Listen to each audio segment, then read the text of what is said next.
Welcome to the Nonprofit Exchange. Stories by leaders for leaders to help you to raise the bar on your own performance and to release the potential inside of you. Now, here's today's episode. Hello, everyone. This is Hugh Ballou. This episode of the Nonprofit Exchange is going to be magic. Oh, literally magic. We've had all kinds of fun guests over the years, but this one is going to top that. It's going to be so much fun. So sit down, take notes. We're going to do this recording for the Nonprofit Exchange. And then if you're watching the video, stick around.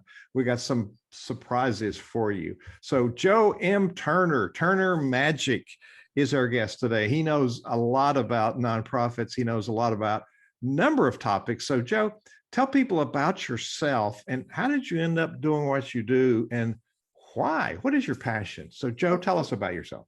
Okay, well, Hugh, thank you for having me today. I, for the last 20 years, have worked as a professional entertainer, mostly in the corporate world, but occasionally in nonprofits or colleges and cruise ships and things of that nature. And I do magic. I do sleight of hand performance. I do some mentalism and from time to time, even large stage illusions. And it's a very odd little corner of the theater industry. And I love it. I love it very much. And it's been good to me. And it's taken me around the world a number of times. And so, but I came to this from a management consulting career, which seems a little odd. And before that, I worked in the musical theater. And before that, I studied to be a physics teacher. So that's what my degree is. So I have an eclectic background, as we say. And I guess the why is I've always been fascinated by seeing connections between things that other people maybe didn't think were connected. And I just think that's one of the marks of an educated person or a mind is to look for those relationships and parallelisms between things. So I guess I'm compelled to explore those different talents and interests and see where they overlap and intersect and how I can use those to help people do better business or help more people or solve problems. So you're a, quote, management consultant. I had that title at one time. I guess there's a little bit of that never leaves you. I was in the change management consulting practice for the firm that is now called Accenture. And so I worked in change management, so helping the people in organizations change to be more effective. We would equip them with training that we would design for them for the new environments, if it was a computer system or an organizational structural change or whatever the case was. We would go in, we would try to help them identify advocates and change agents that could help that change be successful as it went through the organization and design training and teach them the new skills they were going to need. So that sort of fit in with my education background. But yeah, that's the little corner of management consulting that I was in. I was not exactly I didn't code all the new systems and I didn't do work in that part of things. I worked really more on the human, the HR side and the idea of how are we going to help the human beings who are experiencing change in their organization for whatever reason. How are we going to help them be ready to meet that challenge effectively? That's pretty high level work and that kind of organization and that sector. So you, given your background, how did you get in that and why did you leave that? I got into consulting. I will confess that I had done 2 seasons of summer stock as a musical theater performer and musician. I played the piano and sing, and so I got a couple of summer gigs up in New England doing summer stock. And as much as I love the theater, which I love musical theater more than any person should be allowed to, I just love it.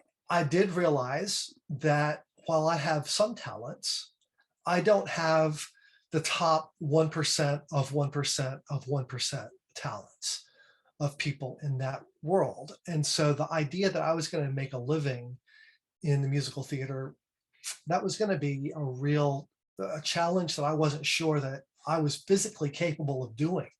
Uh, I just don't have the dance background. And I mean, my range, I have a good F, but I'm not a high tenor. And so I just, at any rate, I realized that there were some constraints on what I could do. And so I went back to school after that summer. I was at Mississippi State University, and I started thinking, well, maybe I should look at quote unquote a real job. And so I went and looked for industries that would interview you no matter what your major was, because at this point I was a theater major, and I had a degree in education, physics and chemistry, but I was working in musical theater and communication. So this consulting firm at the time, Anderson Consulting, would interview you no matter what your major was. I had no idea what consulting even was. Like, what are we consulting about? I don't know. The only management class I ever took was theater management. And so I read up about them. And what I loved about consulting and the parallel that I saw with the theater was that consulting projects are very much like a show. You assemble a cast based on specific skills and how they fit into whatever the story is that you're trying to tell. And they all come together and they put this thing together. And then when it's over, the cast disperses and goes on to their next. The consulting industry has a lot in common with theater. And so I never could envision myself sitting behind a desk for 20 or 30 or 40 years, but project to project sort of felt like show to show to me. And so that's why I was willing to go on this interview. And one thing led to another, and there's more stories behind that. If we have time to dig into them later, there's some funny things, but that's how I ended up in consulting. And I left 6 years later, after a couple of promotions and a lot of hours and a lot of experience. I left because by then I had married and had my daughter was 2 at the time, and I had been fortunate to be staffed on projects in the city of Atlanta, where I'm based. And I'd wrapped up a project, and they were about to send me on the road 5 days a week for 8, 9, 10 months, and I didn't want to miss the family side of that. So that's how I exited the consulting industry, not because I didn't love the people and the challenge, and the way it worked just really resonated with my performing arts sort of gypsy part of me, but I couldn't afford to gypsy with a 2-year-old at home. There's a drama part of it too. Oh yeah, well, sometimes more drama than you want. And we all could tell jokes about the consultant who's had to stand in front of the room and tap dance.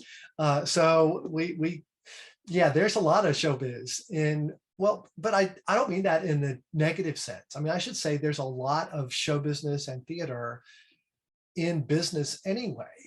Yes, that's what I was referring to. It's the drama at the workplace. And, I think you have a lot in corporate America, but our audience represents nonprofit leaders and clergy. They got drama as well. So, well, it occurred to me along the way while I was in the consulting part of my life, magic came back into my life. And I started seeing relationships between what I was doing and just all of those things that you studied in 12th grade English about, the structure of a play and the denouement and the rising tension, and all of that stuff applies to every kind of project that any organization will ever go through. Plays are effective because we can relate to them, because they feel like real life a lot of times. Maybe it's compressed in the time frame, but we all know what it's like to have these characters around us on all the world's a stage. And we know what it's like to interact with all of these other players and try to get our objective, our motivation accomplished. Drama is wonderful metaphor for real life. And because of that, things that we learn from drama can apply to the way we tell stories in real life and try to do projects in real life. And that's not because it's fake or artificial or hyper theatrical or anything like that, but it's just because that's how human beings work.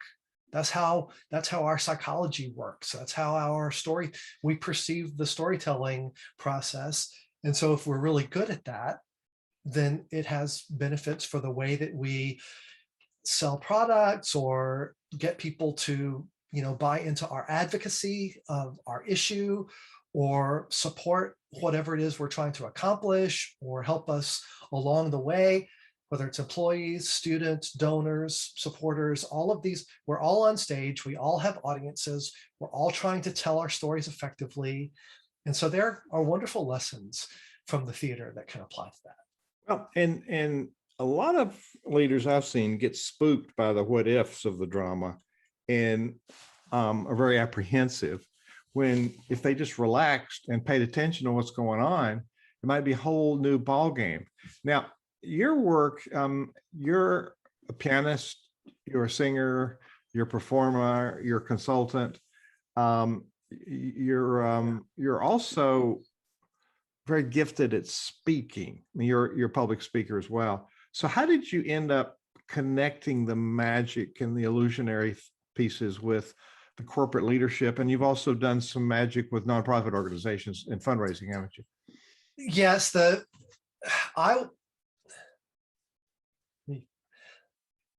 when I first came to magic, I came to it, I kind of fell in the back door. I had been doing it for fun. It was always, the magic was just a entertainment based thing, not even as structured as a play or a musical, but really just let's have some fun together and create this emotion of astonishment or wonder or just fun. And that was the value that I was trying to communicate to people. And that was the value that I was giving to my corporate clients. But over time, people would connect with me on LinkedIn or Facebook, and they would see that I had this consulting background, or a little bit more focused background than maybe many others in the magic side of what I do have. And they came to me at first with the idea of, our program, our whole meeting is about this theme. We're talking about, we're overcoming some teamwork challenges, or we've got some issues with some of our partner organizations that or there's been an acquisition or a merger, and where there's tension between these cultures, and we're trying to, focus on things that we have in common. They would come to me with a theme or a problem and say, can you integrate this idea into your magic to be like a kickoff for the morning session? So I didn't take the idea to them at first. They brought the idea to me of using magic to tell a story or set the table for a particular conversation. And I went from there and found that it was not a new idea. People had been using magic to communicate stories or sell products or other things for decades. And I hadn't seen that part of the industry. But that's kind of where it started. It's clients, could you do something that helps us get into this topic? And by doing that over and over, I ended up doing trade show work. Companies that were exhibiting at expos would hire me to work at their booth and use magic to draw a crowd, but also communicate something about their product or their service or their software or whatever it was, marketing events, product launches. And over time, I realized that if I could use magic to tell a story that was handed to me by a client, why wasn't I using it to tell the stories of the things that I'm excited about? I could tell my own stories or communicate my own messages. And so I had a friend who was a professional speaker in the National Speakers Association, and she said, Joe, you should be using what you do on a platform, not just as entertainment, but to inform and inspire and engage people around your message. And the messages that I landed on were this parallelism, these lessons from the show business that can affect the way we engage our own audiences, how you can be better at what you do by learning lessons from magic and theater. And it's an odd thing, but it's fun. Well, and we want to help nonprofit leaders embrace business principles. And this is an adjunct principle to that. This is, A lot of times we look at drama in our churches and our nonprofits and our synagogues, and what's happening isn't really what we think is happening. So there's an illusionary, diversion there that we get all sucked up in this drama when really there's something else going on because we're not really paying attention. What I would say to that is I don't think that it's an illusion, but I think that sometimes we mistake the subplot for the plot, right? Because we get so captivated by this dramatic tension between characters, but it can be easy to lose the overarching story and lose, what we call the through line of the whole experience of what we're doing from a mission and vision perspective. And I have helped organizations, nonprofits in, obviously in fundraising situations where, they come to me and there's a particular issue that's close to their heart, and they explain to me why it's close to their heart. And that helps me get it close to my heart. And then I'll work out a show or a program that they can take to their audience to motivate them to support in some way, either tangibly or physical work or donations or whatever. But in the process of doing that, I really think it helps them. The process of helping me understand what they do is a lens that helps them refocus on their own through line, because it forces them to go back to, well, what's the core goal that we're trying to achieve, whether it's as a whole organization or even it's just for this event or this campaign. What's the core through line? And that's one of the things that we did back in change management days, is make sure that our change agents and advocates were staying on topic and not being pulled off into the subplots, right? And I've worked in my own churches over the years in worship music, and if there's a subject that is more controversial, friendships have been lost and wars have been waged over worship music styles, and so it can be difficult in a church setting to deal with that. But the thing to do is try to go back to your core principle. What is it that you're trying to accomplish with this? And get everyone who's going to be on board with that to go forward. And that may be a sign that some people aren't going to be on board with that. Okay. And that's okay too. Maybe they're supposed to do something else. Maybe their calling is in a different direction. It doesn't mean it's invalid or that yours is invalid. It just means that sometimes, there are points on the change curve where characters change what they're doing. That's that. And to your point, I would just say it's not that the things are drama themselves. It's that we allow the subplot to take the spotlight away from the main story. And that's where the trouble starts. Love it. Love it. Love it. So, there's a number of questions come to my mind, but we're recording this episode at what we think might be an end of a long, tough pandemic shut in, and we've had to reinvent ourselves, and so we're sort of in a thaw. But coming out of it, change management is a big deal.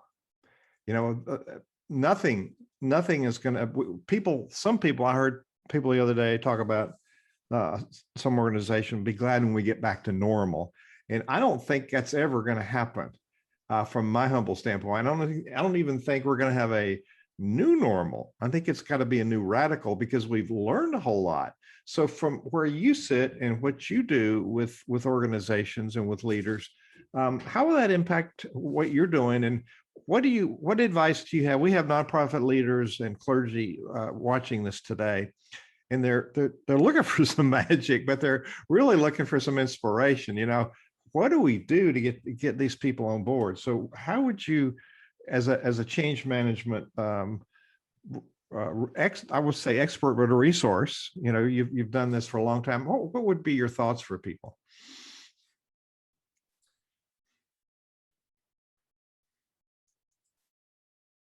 let me sort of tell it in terms of what I did last year and what I'm having to go through. And then I'm going to expand on that principle.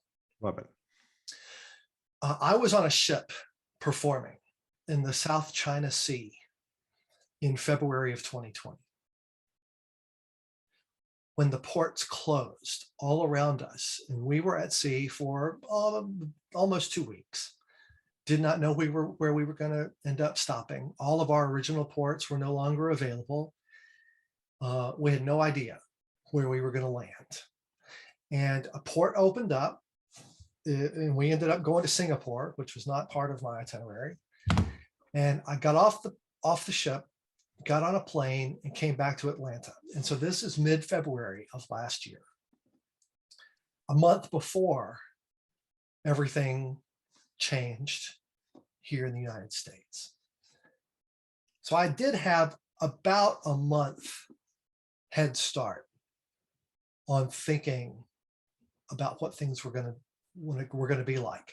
Still hoping they wouldn't, but realizing that in all likelihood something drastic was about to happen. And in mid-March, everything shut down, and in the course of about 36 hours, maybe 48 hours, every event on my calendar for the rest of 2020 canceled or postponed or just became a complete question mark. I had never used Zoom in my life, but the first meeting I went to on Zoom in the third week of March, I realized that this was a tool I was going to have to adapt to in order to be productive in some way during the rest of the year. And I launched a virtual show. I went through all of my repertoire, the things I know how to do. Behind these curtains lie a couple thousand books on magic and illusion and sleight of hand and mentalism. And I went to the resources I had and said, what can be effective in a box like this? What can I do in this environment that is still engaging and connects with people, and where the decisions they make in real time affect what happens in the show, to create theater using a different tool? And I launched a show on April the 3rd. So I was one of the very first in my industry to do anything virtual. And my show was recommended in the New York Times in May of last year, which was great. It was, and many more amazing and just groundbreaking shows than mine were developed over the time from that time till now that make mine look like a primitive, its first step. But it was a first step. It was just someone trying to adapt. To draw that to maybe something more general, I resisted the term pivot very much, because to me, pivot implies a change of direction. I'm a physics guy, and so if something pivots, then it's going in a different way. It's pointing in a different way. And my goals had not changed, and the message that I wanted to convey had not changed. The skills that I had not exactly changed yet, but the thing that motivated me to do what I do had not changed. Nonprofits' goals have not changed. You didn't pivot. The problem you were trying to solve didn't pivot. The people you're trying to serve are still where they were. They're still, the needs that they have aren't now totally over here because of what had happened. So I resisted the term pivot very much, and I reframed it all in my mind as I didn't change directions. I added lanes to my highway. And so I had my live action and my speaking and all of these things, and all these things that were taking me towards my goal. I didn't pivot. I added a virtual lane to what I was doing. And as far as I'm concerned, it's just another venue. It's, the things I do in a theater aren't the same things I do in a boardroom. The things I do in a boardroom aren't the same things I can do on a ship, aren't the same things I would do in a restaurant, and they're not the same things I would do on camera in Zoom. It's another venue. And that's one of the things is performers have to adapt to the venue. A lot of times, even in the musical theater, the person who comes in, it's not enough to be the right actress who can create the emotion and can dance the steps and can hit the notes, but sometimes you also have to fit the costumes, right? So there's a lot of things that happen. So I have to adapt, and I had to fit myself to this environment by adding a lane to the services that I could offer. And the benefit to me for that is I didn't add subplots. I didn't get caught up in the pivot conversation. I was doing the same thing for the same reason. I didn't pivot a thing. I added a lane. I think that is helpful in communicating nonprofits through any kind of change.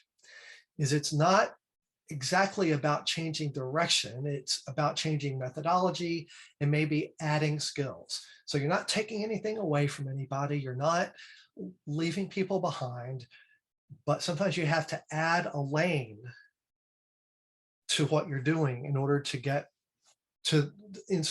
continue to make progress towards what you're trying to accomplish. I hope that's just a different way to look at it. It is a great way of looking at it. Man, I struggle with that myself. If we were doing meaningful work now, there's some things that maybe we can rethink and revise. And we've decided, there are really some committee meetings we could have on Zoom or maybe do it by email. Absolutely. It's a mistake to think that everything you were doing before in the normal times is the way it should be. Absolutely. Absolutely. So this is an opportunity to make good changes, not because you have to, and sometimes we did have to make some additions, but also because now that we have this other lane, maybe this is a better solution to some things that were doing before that can now be done more effectively. So definitely a huge mindset change but you need to be able to tell that story to the people that you're serving and that are helping you serve your audience, to help them not chase the difficult, the conflict, and stay focused on, where is this highway taking us and why? And the potholes are always going to be there. There's always going to be, I hate to just overload the metaphor, but the idea is that helps you stay focused on the most important thing. That was worth tuning in for the whole episode. We got more good stuff coming. I just hang on. Joe, let's think about some of your interactions in the past. We have two people watching that are certified professional fundraising executives that have had a career of being a fundraiser organization. So when you and I spoke recently, you talked about doing some fundraising events. And I assume that was pre-Zoom days, but you could probably do some Zoom. What does that look like? And what is the magic about doing that? And for a fundraising venue, it's sort of like going to a wine tasting and you hit people up for a donation. You get them in a good mood. What is it like? Tell us what it's like and why does it work? Well, I did some pre-Zoom, obviously, but I have done some more recently in the last year on just using Zoom. And what I love, my show, I do mostly corporate work, meaning I pack everything I need into a couple of suitcases that I can fly, as checked baggage and go anywhere in the world. So I don't have a bus and truck tour that has to back up to a theater.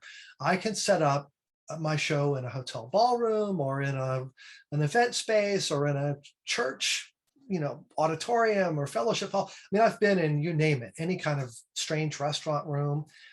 And because of that flexibility, I have very low overhead. You don't have to rent special facilities or get special lights or any of that sort of thing. So what it looks like for organizations to work with me is what we're going to do is use the event, like going to a show. That's the fundraiser. That's the experience. We're going to give them an experience that they can enjoy, that they can bring people to. Magic has universal appeal. It crosses language barriers. It crosses cultural barriers. And I've produced a show here in Atlanta since 2014 downtown Atlanta, Midtown, and we've got your red, your blue, your every kind of person that wants to, that in there, it's all the same. It's just, they can't believe that physics suddenly took a break. And so I work with organizations, and what we do is I say, I'm going to perform a show. Some of the moments in that show are going to be designed to spotlight specific points of your story. And I'm going to work with your team to figure out what those are going to be. And if there's specific people that we need to highlight, if there's a video that we need to show, we can insert those moments into the experience, into the overall experience.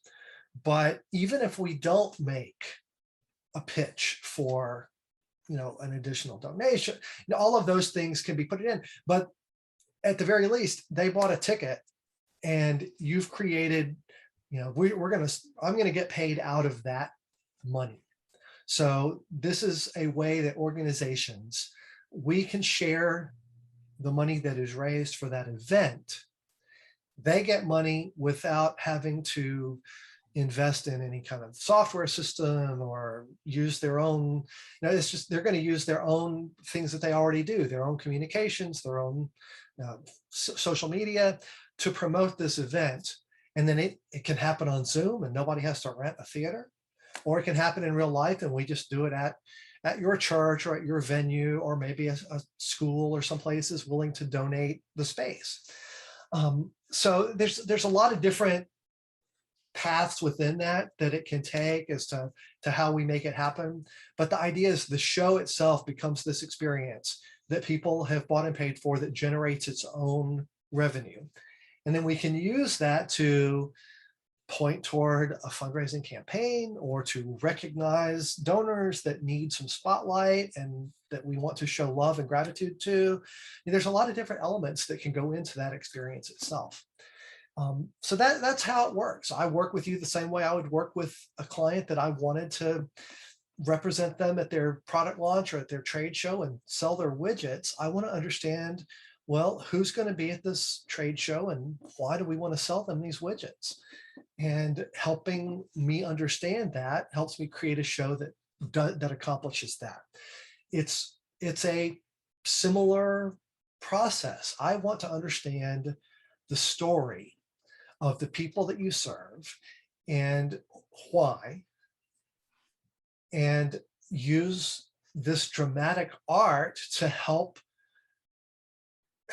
stimulate that emotion for other people. And to do it in a theatrical way, it's engaging, and it's the way human beings, we come together. I mean, we come together at theaters, we come together at churches, we come together to go to concerts or we're just, this communal social gathering is a powerful thing. Even on Zoom, it can be powerful. And I can argue that it may be more or less powerful depending on other factors. But the point is, we love to come together. And when we do it in a dramatic, when we do it to experience this dramatic moment together, that shared experience has value. I'm rethinking that. I've been to quite a few in many years of being inside and external to nonprofits of all kinds.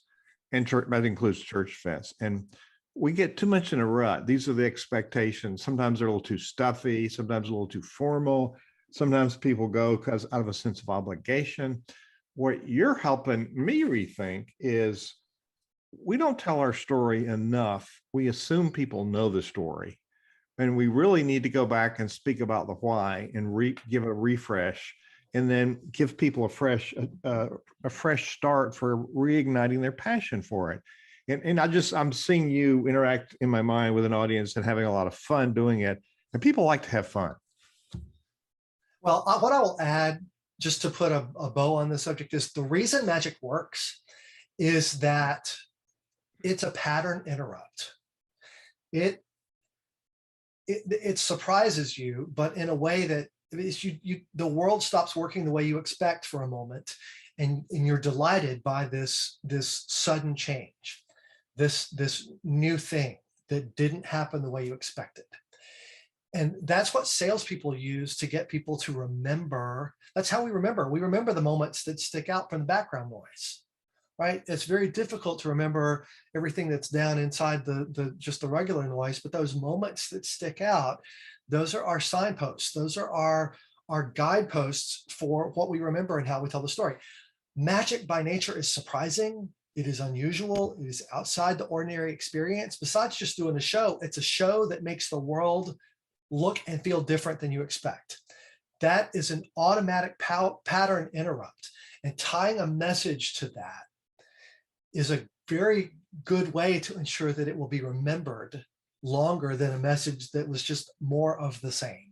That is why magic is a good teaching tool. That's why it's a good sales tool. That's why it's a good tool to get people to remember whatever the message is that you're trying to convey. And that's why I think nonprofits should pay attention to it. It's something I never thought about. I thought it would be something adjunct to this. Joe M. Turner is our guest today. You can find him online at turnermagic.com. Turner Magic, TURNERMAGIC.com, and then you put a /blog and you'll find the blog.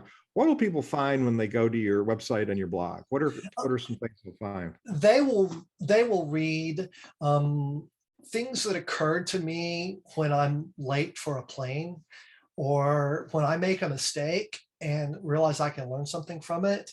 They might find my response to something I've read recently that either I agreed with or disagreed with. A recent blog I wrote was where I found I was reading in a magic text something that resonated with me, but which I ultimately disagreed with the way it was framed. And so I explained why. I try to think about the information I encounter and test it against, my core beliefs, and test my core beliefs against what I'm seeing and learning and experiencing. And that's just kind of how I live my life. And that's what I do. So when you read my blog, you're going to see what I think about. It's not always, oh, let me show you this magic thing. It might be. I posted a really cool audio illusion on my blog recently, where you listen to the same sound, but if you're reading a different sentence while you listen to it, it changes the way you hear it. And I love that as an illustration of what our preconceptions can do to our perceptions of what's happening around us. So it's that sort of thing. And then you'll also find, I'll be moved to write something about a teacher that meant a lot to me. So it's a variety of things, but generally I will try to draw a lesson out of it that you can take and apply to the way you communicate or do business. And we are in the nonprofit world. That's really a bad word. It puts us into this scarcity thinking. We describe ourselves by what we're not, instead of what we could be, or what we are, or what we desire to be. And so, Joe, you've inspired me to think more in terms of possibility, spontaneity, surprise, and joy. You didn't say any of those things, but my brain's firing on different cylinders. I would just say, nonprofit. I've worked with a lot of nonprofits, and I just think for me, I just think that's a terrible misrepresentation. I mean, you're profiting people. It's a different kind of profit. The profit is service profit, or help profit, or human profit. It just doesn't happen to be a financial profit, but it's not that you don't produce profit, right? Yeah. What does it profit a man is not strictly about money, and so I agree with you. Don't focus on what you're not, focus on what you are. And your organizations that achieve goals for people, you meet needs and achieve objectives, and that is business. That is doing business. It's getting from here to there and making the exchanges and serving the people in the way that you need to and have to, and using the skills and tools and resources you have at your disposal, and you accomplish whatever it is that you accomplish, and that's That's, those transactions are good. There's nothing wrong with it. There's nothing wrong with making a financial profit. There's nothing wrong with making a human profit, making a skill profit, making a difference in someone's lives, a life profit. Those are all good things. Absolutely. We that's the lifeblood of salaries and improvement in the service. We have to serve people, and it takes a little bit of cash flow to do that. Joe, you've inspired me to think differently, not only about events, but we have to think about our story and how do we find creative ways to get people to really understand what's important about our story. So I can imagine planning an event with you and you helping me do this amazing event that engages people, and they're like walking out of there, wow, what's coming next time? So that as you've given us a lot of things to think about, so we're going to end our podcast here. But before we do, what do you want to leave people with? Do you have a tip or a challenge or a thought that you want to leave people with today? I'm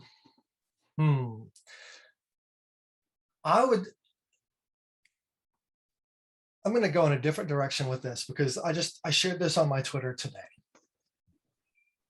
If you fill your home with pop culture and sports, both of which I love, so don't get me wrong, but you do it to the exclusion of great works of literature and art and music, then I think you're shortchanging yourself and everyone under that roof, because it is paying attention to those things, reading, studying, absorbing, listening to great things that cultivates an appreciation for excellence.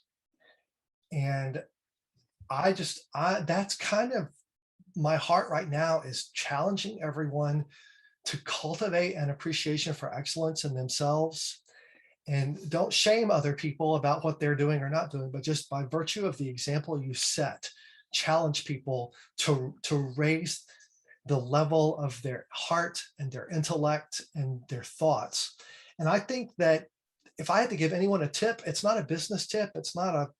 That's the tip, is I want our culture to be elevated. And I think the benefit from doing that serves our children, it serves our communities, it serves our public discourse. So that's my tip. If I had to make an ask for everybody watching, it would be work on yourself. Elevate the culture by elevating yourself. Joe M. Turner, you can go to turnermagic.com. Thank you so much for your inspiration and your story today on the Nonprofit Exchange. Thank you for listening to the Nonprofit Exchange.